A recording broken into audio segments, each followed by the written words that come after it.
मराठी युवक भारती इयत्ता 12वी HSC बोर्ड महाराष्ट्र राज्य भाग 2 कविता समुद्र कोंडून पडलाय. समुद्र कोंडून पडलाय ही सुंदर कविता कवी वसंत आबाजी डहाके यांनी लिहिलेली आहे आणि ती त्यांच्या शुभवर्तमान या काव्यसंग्रहातून घेतलेली आहे. आजच्या धकाधकीच्या जीवनात महानगरात राहणारे सर्वच अगदी संत्रस्त झाले आहेत. मोठी मंडळी सदैव पोटजीविकेसाठी कष्ट उपसत धावत असलेली, तर बच्चे मंडळी अंगण नसलेल्या उंच उंच इमारतींमध्ये जखडून पडल्याने बाल्य हरवलेली, सर्वांचीच सतत घुसमट. महानगरातील अशा घुसमटलेल्या मानवाच्या अंतरात्म्याचं प्रतीक म्हणून कवीने समुद्राचा उपयोग करून घेतलाय. समुद्र म्हणजे अथांग पाणी आणि पाणी म्हणजे जीवन. पण महानगरातील जीवनच मुक्त नाही आहे. महानगराच्या मर्यादांमध्ये ते कोंडून पडलंय. हीच भावना कवीला इथे व्यक्त करायची आहे. चला तर दोस्तांनो, मग ऐकूया आता ही हृदयविदारक कविता समुद्र कोंडून पडलाय. समुद्र कोंडून पडलाय गगनचुंबी इमारतींच्या गजाआड. तो संत्रस्त वाटतो संध्याकाळी, पिंजारलेली दाढी झिंजा. हताशपणे पाहत असतो समोरच्या 32व्या मजल्यावरील मुलाकडे, ज्याचं बालपण उंच पण अरुंद झालंय आणि त्याची त्याला कल्पनाच नाही. समुद्राच्या डोळ्यात थकव्याचं आभाळ उतरत येतं आणि शिणून तो वळवतो डोळे इमारतींच्या पलीकडच्या रस्त्यावर थकलेल्या माणसांचे पाय, बसची चाकं. आता दोस्तांनो, बघूया या कडव्यातील शब्दांचे अर्थ. कोंडून पडणे म्हणजे बंदिस्त होणे किंवा प्रिझनर होणे. गगनचुंबी म्हणजे अतिशय उंच. इमारती म्हणजे बिल्डिंगी. गज म्हणजे खिडक्यांचे बार्स. संत्रस्त म्हणजे वैतागलेला. पिंजारलेली दाढी म्हणजे अस्ताव्यस्त वाढलेली दाढी. झिंजा म्हणजे डोक्यावरचे वाढलेले व गुंतलेले केस. हताश म्हणजे निराशा. अरुंद म्हणजे नॅरो. मजला म्हणजे फ्लोअर. कल्पनाच नसणे म्हणजे इमॅजिनेशनमध्ये सुद्धा माहीत नसणे किंवा जाणीव नसणे, नॉलेज नसणे. थकवा म्हणजे शीण और फटीग. डोळ्यात थकव्याचे आभाळ उतरणं म्हणजे डोळ्यांमधून अतिथकवा आल्याचे लक्षण दिसणे. डोळे वळवणे म्हणजे डोळे फिरवून एखादी दुसरी गोष्ट पाहणे. आता दोस्तांनो, बघूया पहिल्या कडव्याचा आशय. महानगरातील प्रत्येक व्यक्तीचं जीवन गगनचुंबी इमारतींच्या खिडक्यांच्या गजाआड कोंडून पडलंय, अडकून गेलंय. प्रत्येक घरातील कर्त्या व्यक्तीच्या जगण्याची धावपळ अविरतपणे सुरू आहे. प्रत्येकजण आपल्या दिवसभराचे कामकाज संपवून संध्याकाळी घरी येतो तेव्हा तो कवीला संत्रस्त म्हणजे त्रासलेला वाटतो. दाढीचे अस्ताव्यस्त वाढलेले खुंट, विस्कटलेले केस त्याच्या दैनंदिन दगदगीच्या आयुष्याबद्दल खूप काही सांगून जातात. हे झालं महानगरात राहणाऱ्या मोठ्या माणसांच्या जीवनाविषयी. परंतु महानगरातील बालके कसं जीवन जगतायत? 32व्या मजल्यावरील घरात राहणाऱ्या बालकाला बाहेरच्या अनेक बाबी केवळ गजाआडून पाहाव्या लागत आहेत. त्याच्या दृष्टीला बालपणातील अवखळपणाला विशिष्ट मर्यादांचं बंधन पडलं आहे. खेळण्या बागडण्याचं बाहेरच्या विश्वातील त्याचे आनंदायी क्षण महानगराच्या वास्तवात हरवले आहेत. महानगरातील उत्तुंग इमारतीत, अंगण नसणाऱ्या संस्कृतीत, माणसांच्या व वाहनांच्या गर्दीत बालपण आक्रसून गेलं आहे. बालपणातील आनंदाचे, खेळण्या बागडण्याचे क्षण कुठेतरी हरवले आहेत.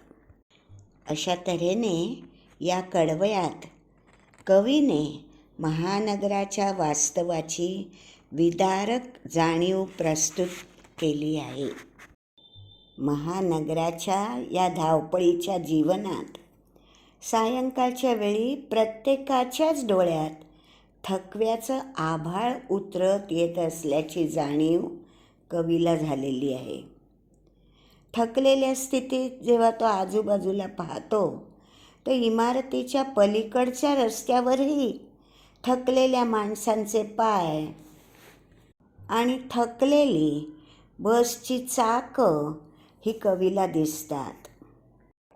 कवीने समुद्र हा मानवी जीवनाचं प्रतीक म्हणून घेतलं आहे. समुद्राच्या प्रतीकातून कवीने महानगरीय जीवनाचं अस्वस्थ करणारं वास्तव मांडलं आहे. समुद्र अस्वस्थ होऊन जातो शहराच्या आयुष्याच्या विचारानं. तेव्हा तो मनातल्या मनातच मुक्त होऊन फिरू लागतो शहरातल्या रस्त्यांवरून, वस्त्यांमधून.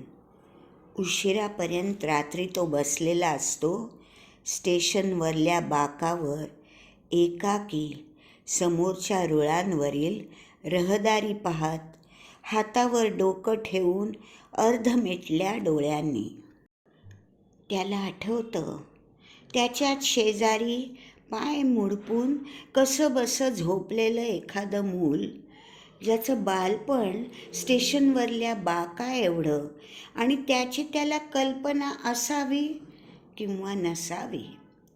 समुद्र खिन्न हसतो आणि शिणलेल्या पापण्या मिटून घेतो.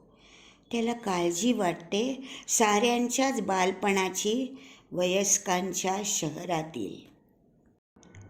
दोस्तांनो, आता बघूया या कडव्यातील कठीण शब्दांचे अर्थ.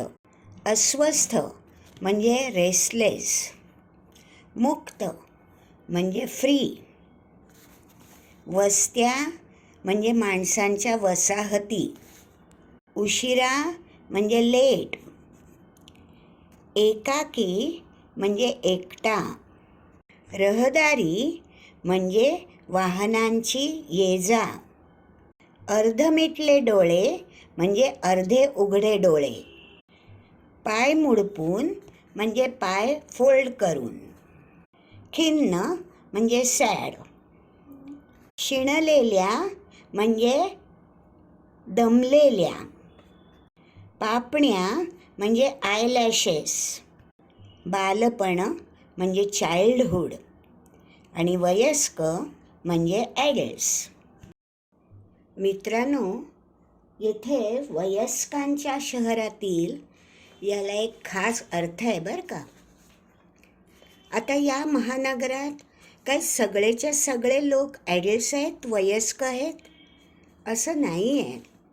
तिथे जी लहान लहान मुलं आहेत ती देखील त्यांचं बालपण कधीच हरवून बसले आहे आणि म्हणूनच त्या अख्ख्या शहरामध्ये राहणारे त्यांचं शारीरिक वय किती असून दे, लहान असून दे, मोठे असून दे, पण या महानगरातील परिस्थितीमुळे महानगरात राहणारे सगळेच लोक म्हातारे झालेले आहेत मनाने.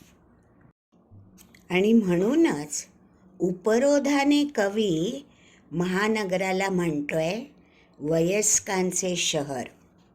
आता बघायचं आहे आपल्याला ह्या कडव्याचा आशय.